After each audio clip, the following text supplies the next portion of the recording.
Opportunities are now open for City of Rochester youth to take advantage of a dynamic resource that provides a direct link to jobs in public safety. Career Pathways to Public Safety is a partnership between the City of Rochester and the Rochester City School District. It was created by retired RPD officer Robert Jr. Poles. He joins us today along with two program graduates, Neri Villa and Malik Mannon, and both are current trainees with the Rochester Fire Department. Thanks for joining us. Thank you for having us. Welcome. Junior, how did this program get started? What gave you the idea to start this? I was a recruiter and backgrounder with the RPD, and I could recruit 1,800 people to take the civil service test. But when we got to the hiring process, we just weren't successful in hiring minorities or women. So after carefully looking at what some of the issues were, our young people weren't ready for the hiring process. So this kind of gave me the idea that, you know something, I'm going to start young with 11th and 12th graders of the Rochester City School District and work with them in getting them prepared for jobs with police, fire, 911, and EMS. And that's pretty early to start. Why that early? Why 10th grade? The hiring process is extensive. From a civil service test to a physical fitness test to a psychological test to backgrounds where you have to be polygraphed, drug tested, and if you don't get people ready for that hiring process, they're just not successful when they get in it. And Neri, what was your experience? How did you hear about this program, and did you know at the time that this is what you wanted to do? At the time, I did not know what I wanted to do, actually. I heard about the program through a counselor from Monroe James High School. He talked over to polls and how to get in the program and stuff like that. So I didn't know at all what I was going to do after graduation. But when I got into the program, I kind of went through like the concepts of everything. I got more involved, and I was very happy for my decision making in going into the program. And Malik, the two of you are both in the trainee program, so this is kind of a step before the Fire Academy. How did this program prepare you for what you guys are doing right now? This program prepared us very well for what we're doing. You know, I started off in 11th grade. We got YMCA memberships and a personal trainer just so we can work on the physical aspect of becoming a firefighter or becoming a trainee. And every morning when I went to school or the program, we learned about, each of the entities, firefighting, police, EMS, or 911. So they're constantly training you. What do you guys say? So you guys are the success stories. What do you say to kids that are considering a career in public safety? What do you tell them about the program?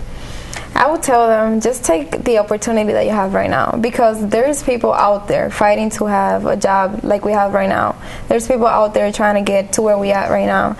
And if you take the opportunity, you do what you have to do good in school, make sure that you're up to date with everything that you have to do. Just, man, do it, give it your all, give it your heart, make it successful.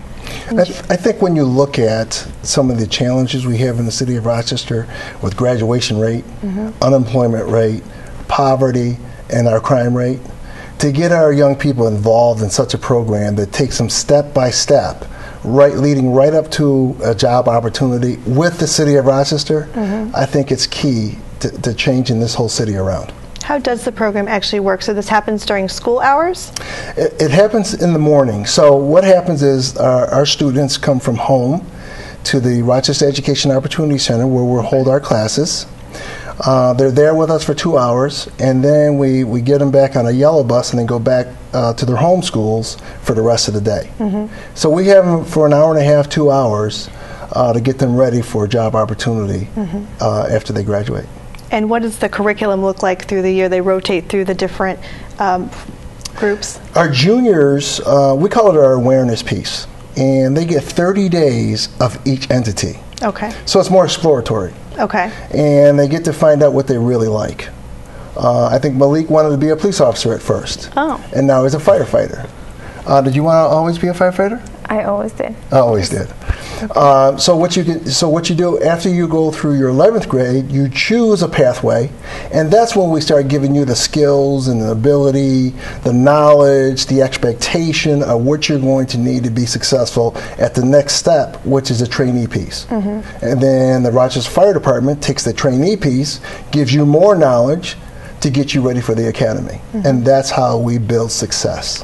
So, and this is very hands-on. What are some of the things that you did that maybe you thought you wouldn't have to do, but you know, you're actually doing it?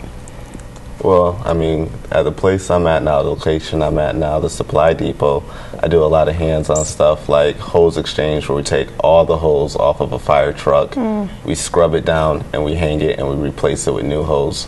It's a very hard job. And when I first got this job, I didn't even know that we had to do hose exchange, so it's always something new. How about you, Neri?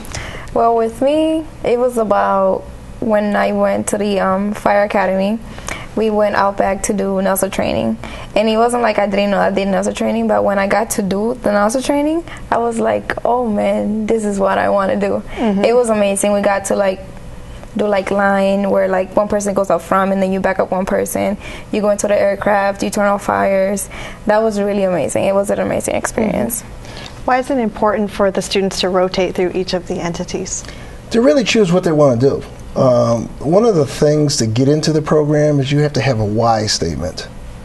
I didn't want young people who were just kind of drifting out there and they had no clue what they wanted to do. You got to tell me why you want to be in this program. And if it's police or fire or 911, well then that's the motivation you're going to need when things get tough. You know, firefighting, doing hoses. The firefighting is the exciting part. Going back after the fire's done is the hard part.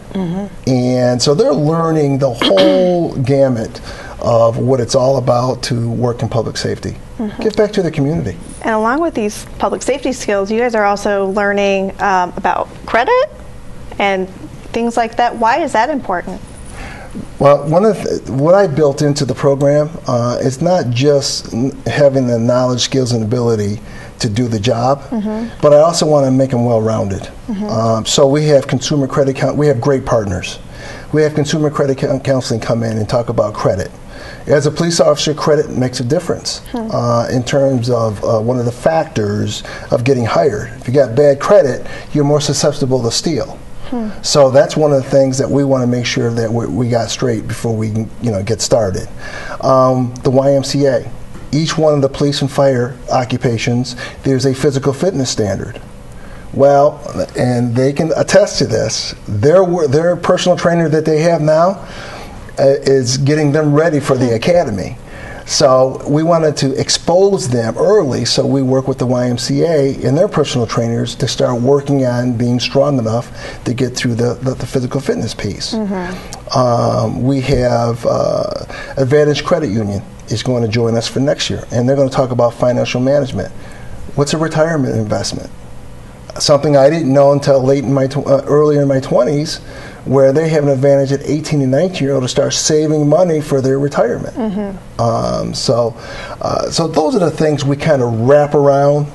Soft skills we talk about, interviewing skills we talk about, resume writing we talk about. So we kind of wrap, so it's a comprehensive program for our young people to be successful in the future and give back to this community.